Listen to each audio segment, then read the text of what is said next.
NDA के कुनबे में एक नए पार्टी का आगमन हो रहा है। राज ठाकरे ने अमित शाह से मुलाकात की और इस मुलाकात पर बात करने के लिए हमारे साथ मौजूद हैं अरविंद सावंत। अरविंद जी, राज ठाकरे आज अमित शाह से मिलकर आ रहे हैं।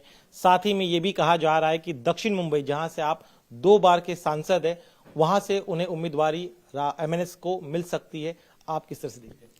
मुझे लगता है, मुझे इससे क्या चिंता है। पहली बात ऐसी कि कौन कहाँ जाए, किससे मिले, वो हर एक पर निर्भर करता है। और जनतंत्र में हमारे संविधान ने अधिकार दिया है कि कौन किसको कहाँ जाने जाए।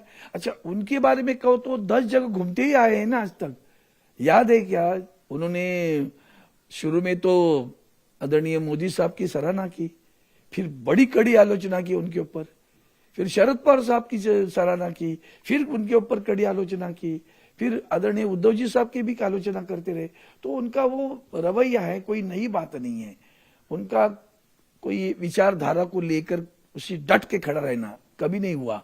वो तो ऐसे ही घूमते रहेंगे। अब दुर्भाग्य इस बात का है कि महाराष्ट्र स्वाभिमान के लिए जाना जाता है, और खास करके ईडी की कार्रवाई के बाद में उनका रवैया इतना बदल गया कि पूछो मत। वो दिखता है, सभी को सामने दिख रहा है ना, आज इधर कल उधर, कल उधर, फर्क नहीं पड़ेगा उससे, लोग जानते हैं। लेकिन जो मूल जो पार्टी है, जिसके उप मुख्यमंत्री अभी है, जो पूर्व मुख्यमंत्री रहे, उन्होंने कहा कि मैं वापस आया तो 2 पार्टी को तोड़ के आया। ऐसे विचारधारा वाले लोगों के साथ में जाएंगे तो कल इनका भी क्या होगा वो भी सोच लेना आप। और यही तो धोखा है। तो उससे हमें कोई डर नहीं है। ये तो उनका धंधा ही वही है। वो ये चाहते कि मराठी मतदाताओं का विभंजन हो जाए, तो वही तो उद्दिष्ट लेकर गए, बस। बाकी क्या है? आपको क्यों लग रहा है सर कि उनके आने से मराठी मतों का विभाजन होगा? नहीं, होगा नहीं बोला, उनका उद्दिष्ट है। उनका वही, आपको क्यों लग रहा है? तो सफल नहीं होगा, क्योंकि लोग जानते हैं कि मराठी अस्मिता के लिए झगड़ने वाला कौन था, मराठी भाषा को अभिजात भाषा दर्जा देने के लिए कौन था, मराठी नाम स्टेशन के देने के लिए कल परसों इन्होंने बोर्ड लगाए थे, वो किसने मांगी थी? वो यूट्यूब अवेलेबल है ना, आज भी जाकर चैनल पर लोकसभा में मैंने मांग की थी, वो देख लो। मेरे खत चिट्ठियां देख लो, इनकी एक भी चिट्ठी मिली तो भी हार जाऊंगा मैं। चिट्ठी भी नहीं लिखी कभी किसी ने नाम बदलने की, और ये कहते हमने बदल दिया। ये इनका धंधा है, उससे कोई परिणाम नहीं होता, ध्यान में रखना। उत्तर भारतीयों को मारा था, याद है ना, तभी भी आया था। जैनों के मंदिर के सामने जो कुछ हुआ वो भी आया था। तो भूल गए सारी चीजें क्या? तो लोग नहीं भूलते, इतना ध्यान में रखना। सर देखिए, आंकड़ों का खेल होता है सियासत।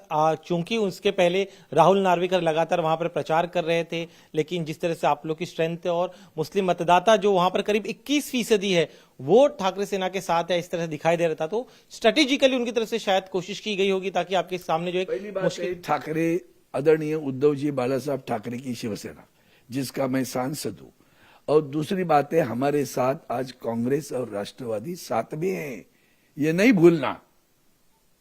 तो चिंता ही नहीं ना किसी बात की, उनको करने दो। ना प्रत्याशी घोषित नहीं कर सकते, इसमें समझ जाओ भैया, चिंता उनके गोल गुट में, हमें नहीं है। और मैंने अभी बोला, जो फोड़ने वाले लोगों के साथ में जाने जाओ, पत्थर ही पैर पे मार के लेना है तो उसको रोक कौन सकता है?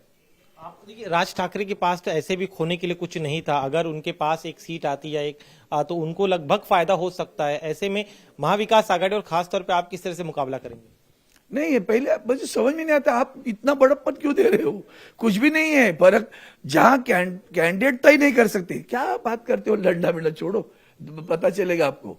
मैं पिछली बार जितना जीता हूं ना, उससे अधिक लीड लेकर जीत जाऊंगा, इतना ध्यान में। शुक्रिया हमसे बात करने के लिए। कैमरामैन संतोष दुबे के साथ दिनेश मौर्य, इंडिया टीवी, मुंबई।